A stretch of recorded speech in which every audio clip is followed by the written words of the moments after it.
Hello, this is Lauri Porra from Stratovarius and many other things, and you are watching Chaoszine interview with me.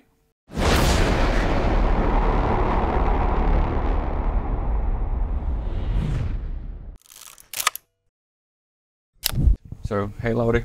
Hi. It's been a year of many releases, shows and projects, so I appreciate you taking the time to talk with us. Thank you very much for having me. Before we talk about the latest event, let's go back a bit in the past.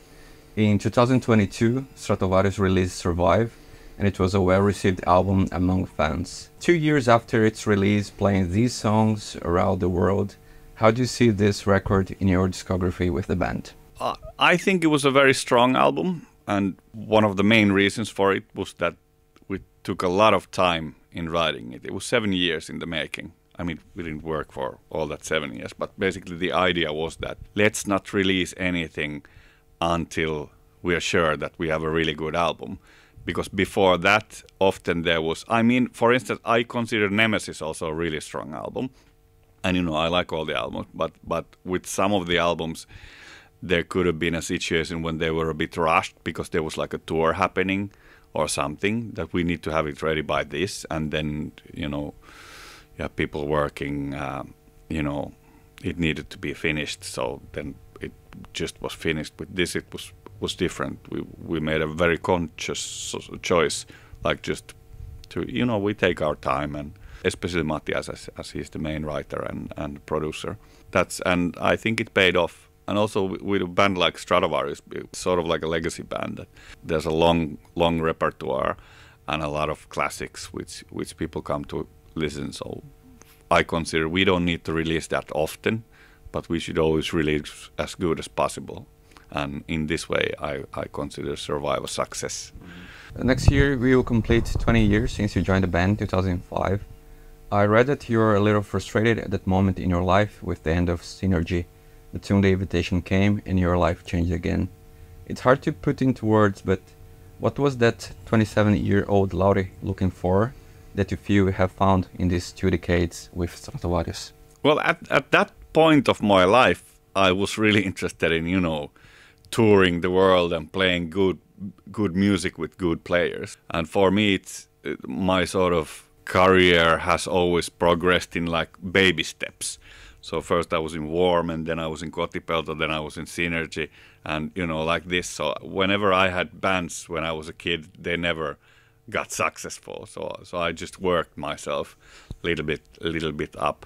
Yeah, Stratovarius was a great gig to have, and of course at that point I didn't yet realize that of course that was the band for me. That was also the end of my sort of looking for how to make it, and of course. To have this life experience. We toured, in nearly 60 different countries and played hundreds and hundreds of shows. So then it also has become a part of my identity. And of course, sharing this kind of journey with the boys is a big impactful thing in your life. For instance, now a lot of my sort of creative concentration goes into all these different projects, which I also do aside from Stratovarius. But Stratovarius remains, and even though it's a bit different, I really enjoy it, and it is a big part of who I am. Yes, talking about those other projects, last August, one of your most ambitious projects came to life, Basso, a composition performed live with more than 150 bass instruments and voices in your hometown Helsinki. What was it like to bring such a grand project to life, and how exciting was it to perform it live for more than 25,000 people in the audience? Yeah, that was an insane project. It has history in something that Aleksi Laiho did like about 7 years ago maybe, which was for 100 electric guitars. And the Helsinki festivals who hosted that concert and this concert, they asked me whether if I would like to do something for 100 basses. And I was thinking, man, Aleksi did it with 100 guitars. It's just going to be less. And, more is more.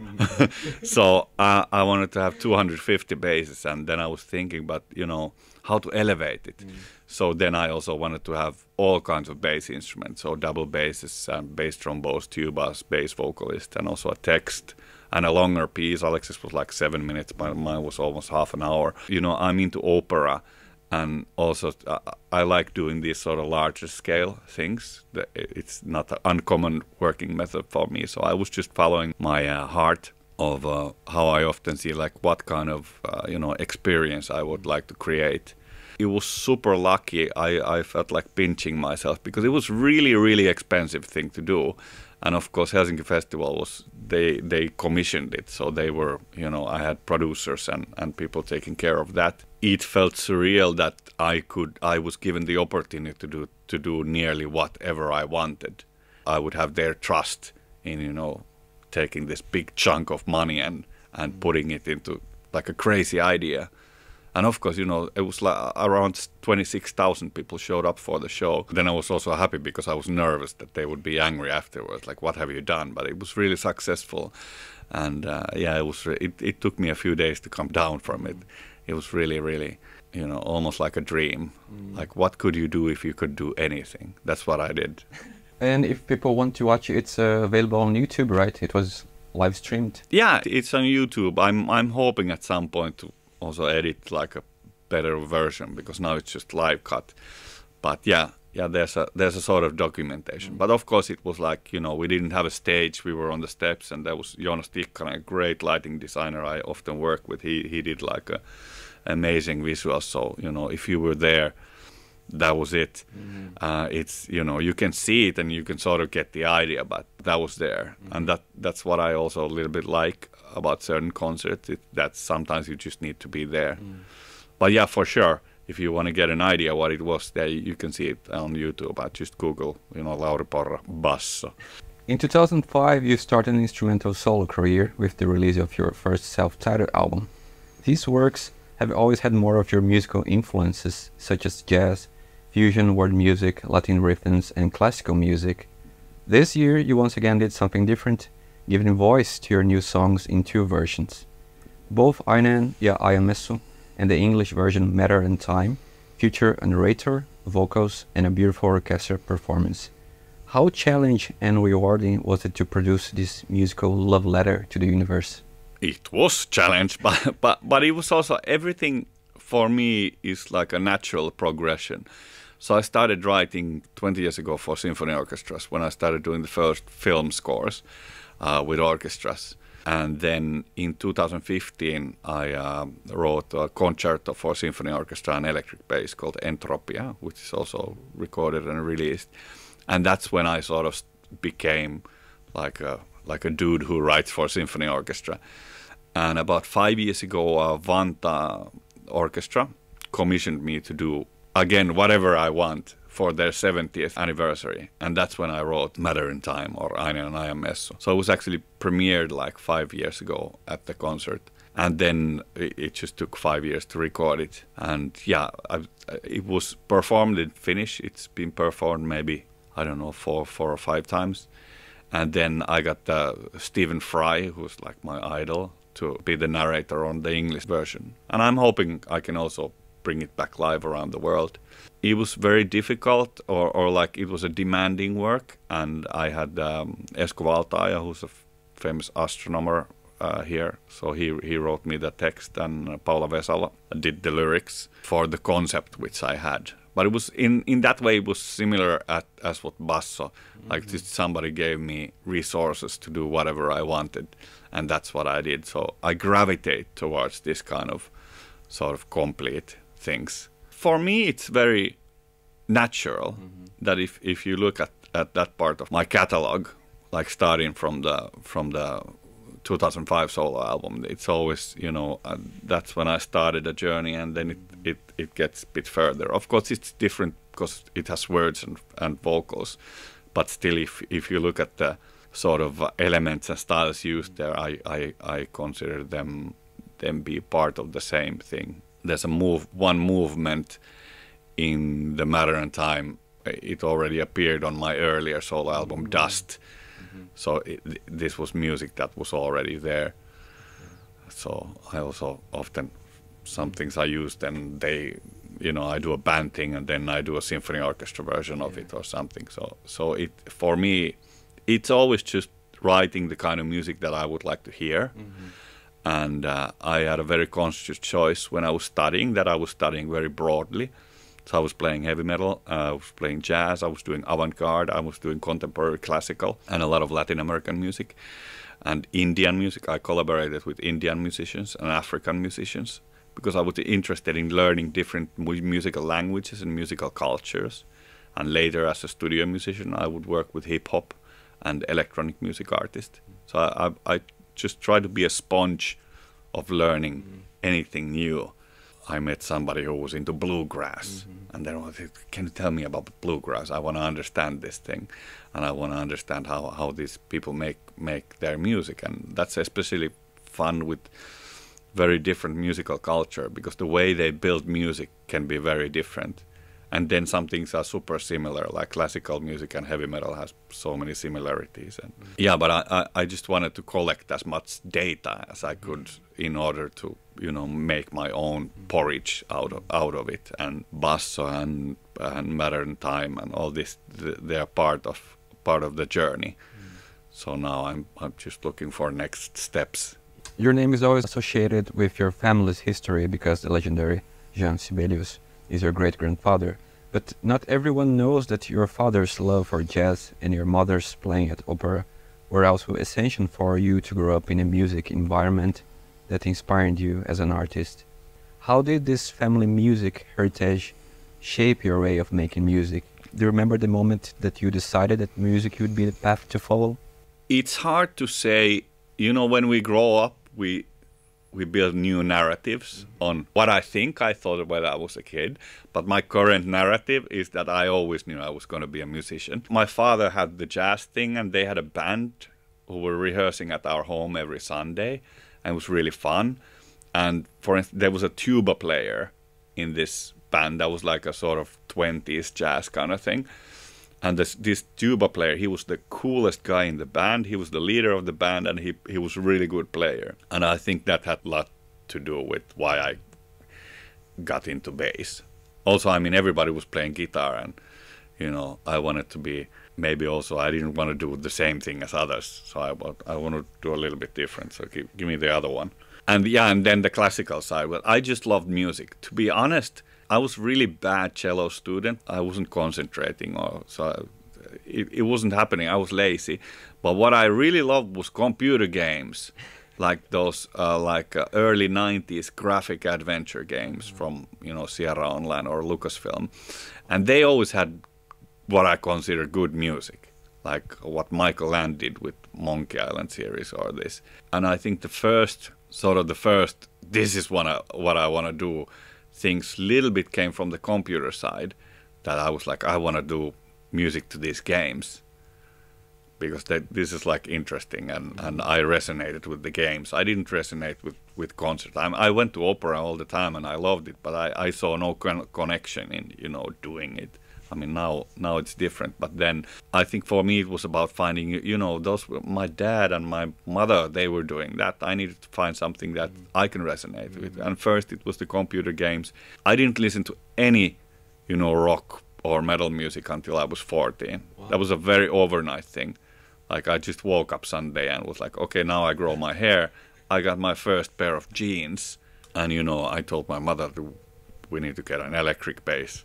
One of the biggest impacts or like how lucky I have been to be with this family is that when I would tell these things to my parents, that I want to do music for this and I want to play the electric bass, they would understand it. It would make sense because they know that this is a viable career, and you can be they didn't maybe see it because I think they saw how bad I was with cello, so they were like, he's probably not going to go there. But they would understand when I would say, I want to be a musician. Okay, how can we help? That's like a true privilege. And also that my whole family, there's a lot of artists in the family. I would also have the experience to see that, okay, this is an actual thing that people actually do for a living. So it's a viable way of having as the center point of your life. So, you know, coming from the art world, becoming an artist, that is something that was natural. Because of course a lot of people, they would, you know, they would get thrown out of the house if they wanted to do this. And for everybody, it's not easy to understand what is an artist and how does it make a living, because, you know, it's like the iceberg. You see this and, you know, the rest is something that nobody sees. And coming in this kind of environment was really good. My father was an engineer and my mother played in the opera. They were, neither of them were interested in being super successful composers or something. They were sort of low key, and, you know, they had family and we had a nice, you know, nothing fancy. Like I'm a very, very basic middle class child from a household which understood art, but there was never any pressure towards me. Almost like the opposite. I was like, oh. People were doing it very sort of, you know, mildly. My sister was into physics, so she was in a way like the only person in my family that you know, had the fire. That, you know, she wanted to know about mathematics and, you know, particles and this stuff. And now she works with a cancer research and this kind of thing. She's a real hero. She was the only one in my family that, okay, we have this fire. That, you know, it's not enough. You want to know more. Because that's the drive that takes you further. That's why I wasn't happy with the cello lesson. I wanted to learn this, and when I was learning this, I wanted to learn something else and more. And that's how my machine is built. And, you know, when you were young, it was, you know, then you were more serious. Now I try to take it easy, easier. But, you know, it's still about, you know, like with this bass or this, I just want to know, is it possible? How could I do it? How can I do it? I'm always trying to work on like a number of projects. I'm trying to create these like crazy things, just being curious that would it be possible? And could somebody, you know, let me make it happen? Because when you do these big things, they're also like ridiculously expensive. So somebody needs to believe in you in order to, you know, put here's 200,000, go build it. Okay. So that's what I'm, you know, that's the curiosity and that's the drive. Despite being the bassist for one of the most classic bands in the heavy metal scene, your main occupation for the last 10 years has been composing scores for films, series and commercials. Your love for instrumental music was essential in this direction as a composer. But how has this challenge been of creating music for the most diverse stories, whether for an orchestra or for a movie? I think the key was there what you said, that I really love instrument music, because I'm all about moods and emotions. And sometimes, you know, the language is sort of like, once you put words in it, it gets further from the idea. So I love music because it's very open-ended. And I think us humans, we invented language, and that's like the best we can do. We have just one word for something, but actually how it is in our emotional system, it's much wider than this. And it's fun when there's different languages and they have different words, that suddenly you learn like a word, like a really important word that doesn't exist in your language but exists in another language, which has to do with, you know, an emotion you want to convey. With music, it's nothing like that. You can just go all in. It's pure emotion. And I also like it that it appears differently to different people, because music in itself has absolutely no value, only the value that it gives to somebody else. You know, if you say this music is shit, it's garbage, it is, and somebody else think it's like the greatest thing in the world, it's the greatest thing in the world. You know, it's just a vessel for somebody to put their thoughts or whatever and find value in it. And that's what I like about instrumental music. Working with films, it's different because it's not your work then. It's the director's work and the writer's work. So then you're working for somebody else a little bit. To be honest, like many times why I did films and why I love doing films, because I want to learn. I've done, I think, like 10 feature films and you know, maybe 10 series. So quite a bit. Like during the last 20 years, I'm always working. Now I'm working on a film and a TV score. And to me, they're also exercises in making music. And I remember when I was doing first films, and then you want to, I want to be an artist. I want to put my this and this here, and then you're sort of spoiling because it's not about you; it's about the film. So I think now I'm getting more relaxed, and I can just think about that. But it's very interesting to try to help somebody else tell their story. And sometimes it's more like you're just trying to help, and sometimes you get really. Now there was this Myrskyluodon Maija or Stonescary Maija which came out, and I was really invested in it, and it was artistically very satisfying. Like I was very much in tune, and I thought my music was in tune with the project. So in that case, it was, it served many masters in a way, and it was beautiful. Sometimes it happens, sometimes it does. For me, I'm happy that I have this sort of other career, that I don't have to worry about it when I do films. I can just concentrate on the film. To get back on the learning thing, for me, doing is always learning. I'm always doing things in order to learn something. Like as it was when I was in school, I went to study. I remember one of the first days when I was at as a conservatory with electric bass, I went to play Cuban music, and we were playing this one son rhythm where the bass comes in at the when you play Cuban bass, often you don't play anything on one, but you play on certain different off notes. And I was there at the rehearsal. I couldn't get it, and I was getting like really humiliated, and I didn't have the capacity to play this basic Cuban rhythm, and that really sparked me. So then I started to study with a Cuban, like a bass legend. I really got into, I didn't know it, so I wanted to learn about it. And that's my approach. Then I started to playing with Cuban musicians. I wasn't necessarily that good, but I do know a little bit about Cuban bass now. In my little toolbox of things, there's a certain understanding of Cuban music or Brazilian music. But so in that way, like when I do the films or when I do bass or whatever, they're always exercises. You create something to gain knowledge and whatnot.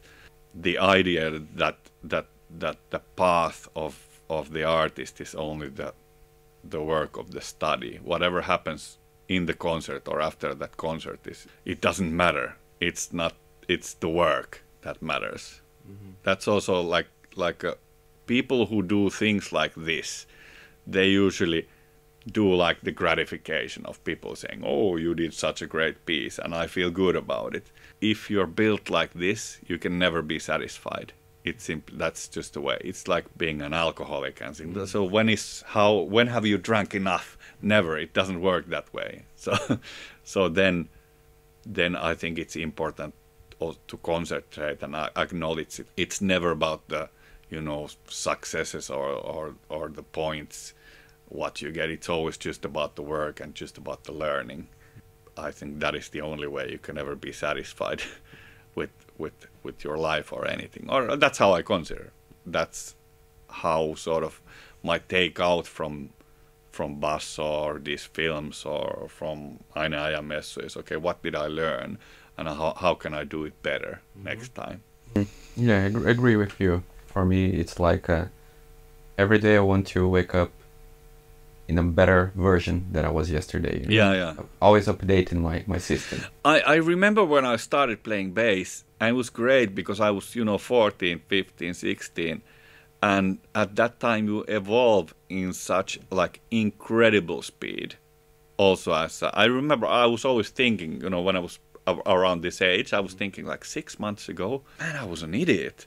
Because, 6 months ago you were probably telling your parrot, spaceman came and took my homework, and because that was the speed of your understanding, and I was practicing, and I literally had this idea: you never go to sleep if you don't learn something new, and I could maintain it then. Of course, now it doesn't work that way at this age, but those are like crazy years when you expand like hell. But yeah, of course, the idea is get a little bit better, or let go of something that's not good for you, learn to love more. Nowadays, classical music and heavy metal are two strong sides of your musicality as an artist. What parallels do you find in both worlds that shaped you as an artist? It's sort of what I talked about earlier. It's just gaining a lot of knowledge about different styles. And for me,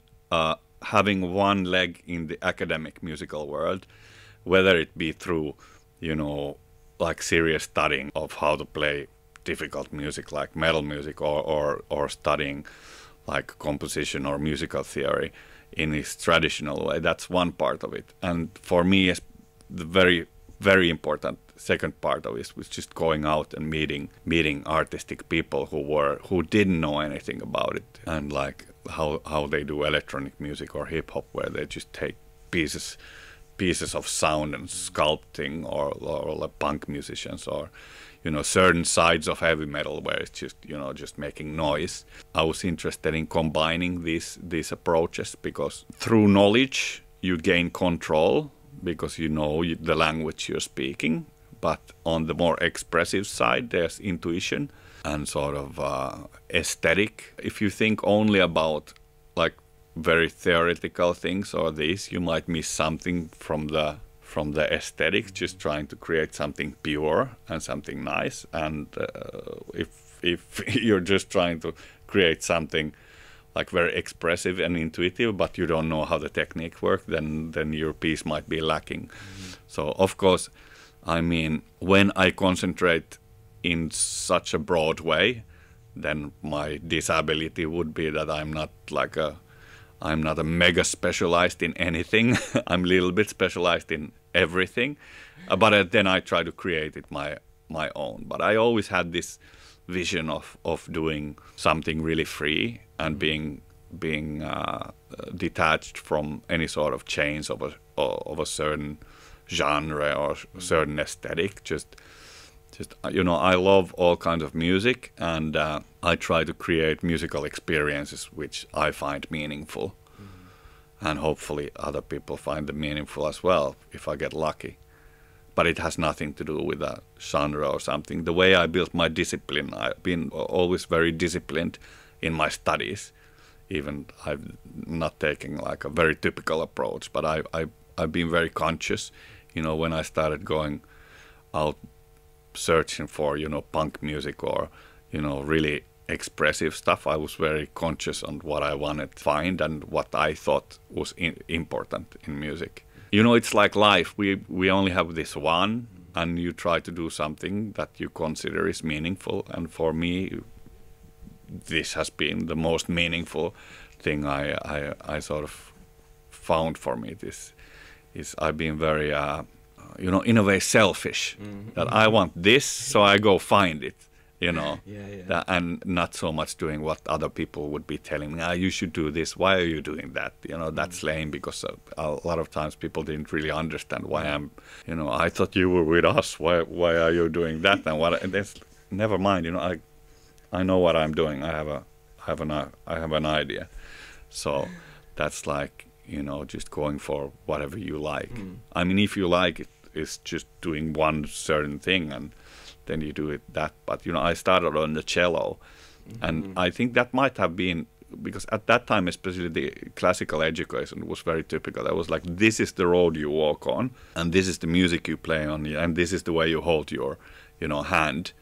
And why? Because we've done it for 300 years like this. And then I was like, I don't want this. And then I found the electric bass, which was like basically invented in 50s. So it was maybe 30 years they have been doing. There was nobody knew how to hold your hands. It would just hold your hands in a way. There's a guy who did it this way. There's another person who did it this way. And what do you play with it? Never mind, you just invent your own things. And then I would start bands, and I would, suddenly you have to invent your own lines. Mm-hmm. And then I was like, oh, right, now we're making music. Now I'm making music. But I still had love for the classical music. So then I was like, okay, I mean, this, Bach cello suites, they're the best music there is. So I would just continue playing this music, and then just being curious about different sounds. Your Lauri Porha is a talented conductor renowned worldwide. How does sharing the same passion for music reflect on the way you two inspire each other and create music together? I just think I'm super lucky to be able to share my life with somebody who shares the passion and also the fire. That both of us are really curious people. And I think both of us influence each other immensely because we just talk about things and we learn different things from each other. I just got super lucky, and it is an incredible privilege to be able to share, first of all, to share your life with somebody, but to have as an added bonus that you can also share your professional life in this way. But it's, life is crazy. When you play live, we can notice that you're always happy on stage. More than 40 years after your first music lessons as a child, is it music that makes you happy, or are you happy to make music? That's a great question. I think both, but when I'm playing in a concert, then I'm happy making music. Good answer, sir. If you want to know more about Lauri's upcoming live dates, news and more, check out his social networks and listen to Matter and Time. Lauri, it was a pleasure to talk to you, and I hope you enjoyed this interview. Would you like to leave a final message? Be good to each other, have fun, be curious, and it'll be okay.